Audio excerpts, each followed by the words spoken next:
ಕುಡ್ಲ ಸಾಂಸ್ಕೃತಿಕ ಪ್ರತಿಷ್ಠಾನದ ವತಿಯಿಂದ ಸಂಸದ ನಳಿನ್ ಕುಮಾರ್ ಕಟೀಲು ಮಾರ್ಗದರ್ಶನದಲ್ಲಿ ಶಾಸಕ ಡಿ ವೇದವ್ಯಾಸ್ಕಾಮತ್ ನೇತೃತ್ವದಲ್ಲಿ ತುಳುನಾಡಿನ ಸಾಂಪ್ರದಾಯಿಕ ಕಲೆ ಹುಲಿವೇಷ ಸ್ಪರ್ಧಾಕೂಟ ಕುಡ್ಲದ ಪಿಲಿಪರ್ಬ 2022 ಇಂದು ಕೇಂದ್ರ ಮೈದಾನದಲ್ಲಿ ಉದ್ಘಾಟನೆಗೊಂಡಿತು.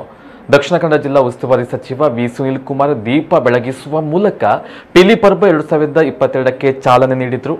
ಕಾರ್ಯಕ್ರಮದಲ್ಲಿ ಸಂಸದ ನಳಿನ್ ಕುಮಾರ್ ಕಟೀಲು, ಮಂಗಳೂರು ಮೇಯರ್ ಜಯಾನಂದ ಅಂಚನ್, ಉಪ ಮೇಯರ್ ಪೂರ್ಣಿಮಾ ಮೊದಲಾದವರು ಇದ್ರು.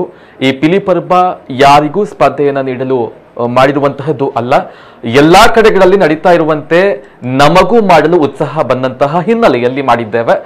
ಇದಕ್ಕೆ ಸರ್ಕಾರದ ಪ್ರೋತ್ಸಾಹಧನ ನೀಡುವ ನಿಟ್ಟಿನಲ್ಲಿ ಸಚಿವರು ಮುಂದಾಗಬೇಕು ಎಂದು ಶಾಸಕ ವೇದವ್ಯಾಸ್ಕಾಮತ್ ಆಗ್ರಹ ಮಾಡಿದರು. ಇನ್ನು ತಾಸಿಯ ಪೆಟ್ಟು, ಕೊಂಬು, ಕಹಳೆ, ನಿನಾದದೊಂದಿಗೆ ಪಿಲಿಪರ್ಬ ಉತ್ಸವಕ್ಕೆ ಚಾಲನೆಯನ್ನ ನೀಡಲಾಯಿತು. ವೇದಿಕೆಯಲ್ಲಿ ವಿವಿಧ ಹುಲಿ ವೇಷಧಾರಿಗಳ ನರ್ತನ ಚಿತ್ತಾಕರ್ಷಕವಾಗಿತ್ತು. ಸುಮಾರು 3500ಕ್ಕೂ ಮಂದಿಗೆ ಕುಳಿತುಕೊಳ್ಳಲು ಬೃಹತ್ ಗ್ಯಾಲರಿ ಆಸನದ ವ್ಯವಸ್ಥೆಯನ್ನ ಮಾಡಲಾಗಿತ್ತು. ಹುಲಿ ವೇಷಧಾರಿಗಳ ಕುಣಿತಕ್ಕೆ ಎತ್ತರದ ಸ್ಟೇಜ್ ಮಾಡಲಾಗಿತ್ತು. ಇಂದು ಸುಮಾರು 15,000ಕ್ಕೂ ಅಧಿಕ ಮಂದಿ ಪಿಲಿಪರ್ಬವನ್ನ ವೀಕ್ಷಣೆ ಮಾಡಲಿದ್ದಾರೆ.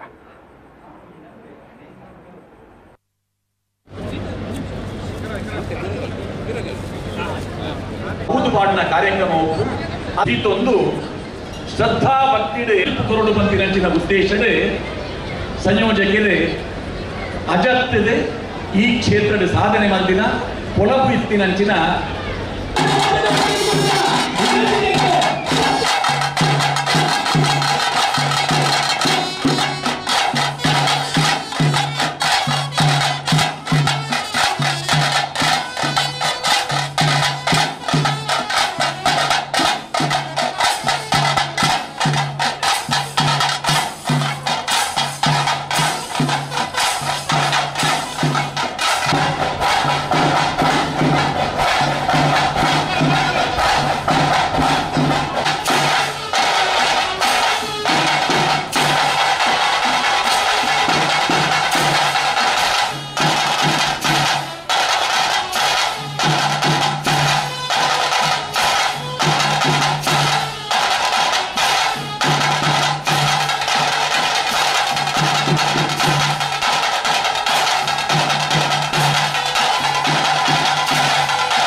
ಕಲೆಗೆ ಇನ್ನಷ್ಟು ಶಕ್ತಿ ತುಂಬಬೇಕು. ಈ ಕಲೆಯ ಮುಖಾಂತರ ಹೆಚ್ಚಿನ ಜನರಿಗೆ ಅವಕಾಶಗಳು ಸಿಕ್ಕಿ ಒಂದು ಒಳ್ಳೆಯ ಸ್ಪರ್ಧಾಕೂಟ ಏರ್ಪಡಿಸಬೇಕು ಅಂತ ಹೇಳೋದು ಚಿಂತನೆ ಪ್ರಾರಂಭವಾಯಿತು. ಅದರ ಮುಖಾಂತರ ಇವತ್ತು 12 ತಂಡಗಳನ್ನು ಒಳಗೊಂಡಂಥ ಈ ಒಂದು ಸ್ಪರ್ಧೆ ಕೇಂದ್ರ ಮೈದಾನದಲ್ಲಿ ಇವತ್ತು ನಡೀಲಿಕ್ಕಿದೆ. ಅದರಲ್ಲಿ ಬಹಳ ದೊಡ್ಡ ರೀತಿಯ ಮೊತ್ತ ಬಹುಮಾನದ ರೀತಿಯಲ್ಲಿ ಪ್ರಥಮ ಬಹುಮಾನ, ದ್ವಿತೀಯ ಬಹುಮಾನ, ತೃತೀಯ ಬಹುಮಾನವನ್ನು ಕೊಡಲಿಕ್ಕಿದೆ. ಅದಲ್ಲದೆ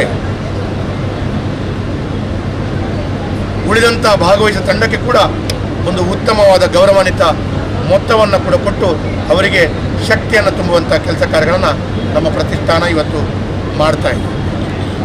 ಒಂದು ಒಳ್ಳೆಯ 8 ಇಂಡಿವಿಜುವಲ್ ಪ್ರೈಸಸ್, ಅದರಲ್ಲಿ ಒಂದು ಉತ್ತಮ ತಂಡ ಒಳ್ಳೆಯ ರೀತಿಯಲ್ಲಿ ಅಕ್ಕಿ ಮುಡಿಯನ್ನು ಎತ್ತಿ ಪ್ರದರ್ಶನ ಮಾಡಿದಂಥ ವ್ಯಕ್ತಿಗೆ ಒಂದು ಇಂಡಿವಿಜುವಲ್ ಪ್ರೈಸ್, ಹಾಗೆ ಒಂದು 8 ವಿಧದ ಇಂಡಿವಿಜುವಲ್ ಪ್ರೈಸನ್ನು ಕೂಡ ಅದರಲ್ಲಿ ಸೇರಿಸ್ಕೊಂಡಿದೆ. ಬಹಳ ಅದ್ದೂರಿಯಾದ ಒಂದು ವೇದಿಕೆ, ಅದರಲ್ಲಿ ಅವರ ಪ್ರದರ್ಶನವನ್ನು ಮಾಡ್ತಾ ಇವತ್ತು ರಾತ್ರಿ ಉದ್ದಕ್ಕೂ ಈ ಸ್ಪರ್ಧಾಕೂಟ ಇಲ್ಲಿ ನಡೀಲಿಕ್ಕಿದೆ.